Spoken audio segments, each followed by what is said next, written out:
Pessoal, tudo bem? Esse não é um vídeo de comentário de posicionamento sobre algum assunto e nem um vídeo assim para reflexão. É um vídeo de posicionamento com relação à nossa campanha salarial, então é um vídeo direcionado mais aos profissionais da educação, né? Mais especificamente voltados ao município de Cláudio. Nós estamos a uma campanha salarial, né, já em andamento, e me parece que as coisas estão meio mornas, eu diria, né? Bom, algumas coisas que devem ser levadas em conta, pelo menos na minha opinião, pensando numa consistente valorização do profissional e, consequentemente, na melhoria das condições de trabalho do profissional, são as seguintes, né? A gente sabe que a remuneração a nível nacional, né, ela não é condizente, não é suficiente, salvo algumas raríssimas e honrosas exceções Brasil afora, mas infelizmente, como eu falei, são as exceções, não as regras, não são regra, mas como eu disse, compõem a exceção e não a regra, né? Nesse tocante, cabe um destaque aqui. Falta a complementação referente à diferença entre recomposição inflacionária e índice real de ganho real com relação ao salário do profissional da educação, no caso do professor, né? Mais uma coisa é necessária, e já se faz necessário já há algum tempo, alguns mandatos inclusive, a questão de incorporação de verbas adicionais. Por quê? Essas verbas adicionais, elas compõem o salário final do servidor, porém, elas não replicam, por exemplo, na questão do INSS, né? Então, isso tem que ser levado de fato em consideração. Outras coisas que devem ser consideradas, por exemplo, a questão do POD-GIS, né? Esse POD-GIS está muito atrelado a questões relativas à insalubridade. Insalubridade essa que deveria ser já repensada na questão de, por exemplo, você fazer a troca dos quadros. Os quadros negros, entre aspas, que são verdes, né? Os quadros à base de giz, eles já são anacrônicos, né? Eles não cumprem mais com eficiência seu papel e já estão sendo fartamente substituídos, Brasil afora, pelos quadros a pincel. Ah, Leonardo, mas muitas escolas, Brasil afora, aliás, a maioria das escolas ainda usam o quadro a giz. Bom, a gente tem que olhar para frente, não para trás, né? A gente tem que olhar os exemplos que são positivos, não os que trazem ainda a educação para um ranço de atraso, de ineficiência, né? Então, cumpre a urgência de se trocar esses quadros por quadros a pincel. E cumpre cuidar para que isso não implique na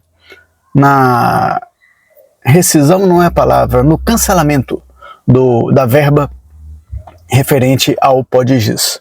Por isso, tão necessária, tão urgente, a incorporação dessa verba ao vencimento padrão do servidor, do profissional da educação, né? Lembrando que numa hipótese de fim dessa verba, né, você teria também uma implicação de talvez não cumprimento do piso salarial, não sei se seria o caso, mas isso também deve ser levado em conta. Outra questão, bom, já era um pleito antigo dos profissionais da educação de Cláudio a questão do plano de saúde. Louvável a atitude do prefeito Zezinho de incorporar Louvável a atitude do prefeito Zezinho de firmar um acordo junto à ASIMEC e disponibilizar um plano, por mais que seja um plano de saúde de abrangência tão somente municipal, mas é já um plano de saúde, né? Alguém pode dizer, mas os outros quiseram fazer, mas não fizeram, né? Então, parabéns, e que se considere esse um primeiro passo, não o ponto final, o ponto de partida, isso sim, o primeiro passo para uma sequência de atos consistente de real valorização, né? Bom, vamos lá, falamos da remuneração, falamos da incorporação de verbas, da melhoria das condições de trabalho, né, na questão do quadro a pincel e não mais a giz, né?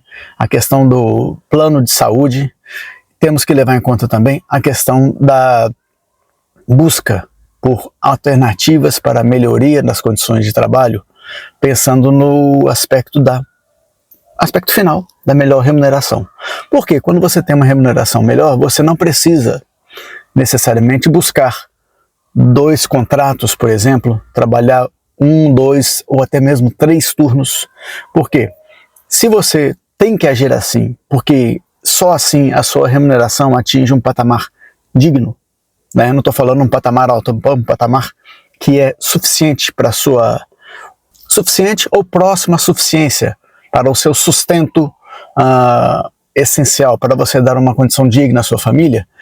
Se você precisa fazer isso, forçosamente você vai sacrificar a sua capacitação, o seu preparo. Ora, a educação é uma das carreiras, talvez a que mais demande uma atualização consistente, uma atualização constante do profissional.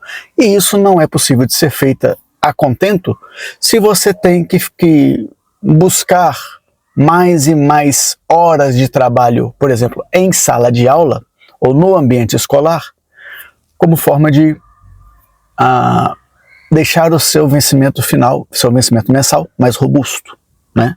Então percebam, nós estamos caminhando numa boa direção, só que esse caminhar ainda está lento, né? Precisa-se de uma injeção de adrenalina nessa questão, para que se busque de uma forma consistente, de uma forma mais ágil, se não a solução para todos os aspectos que nós sabemos que é complicado, pelo menos a solução para alguns que são essenciais, né? E o direcionamento para aqueles que, embora não sejam tão prementes, tão urgentes, mas compõem uma valorização final que vai gerar benefícios não só para o profissional, mas também para o seu entorno. Certinho, pessoal? É isso aí, fica a dica, fica a opinião e gostaria de ouvir a opinião de vocês. Curtam, comentem, por favor, se inscrevam no canal, ativem as notificações. Vamos lá. Grande abraço.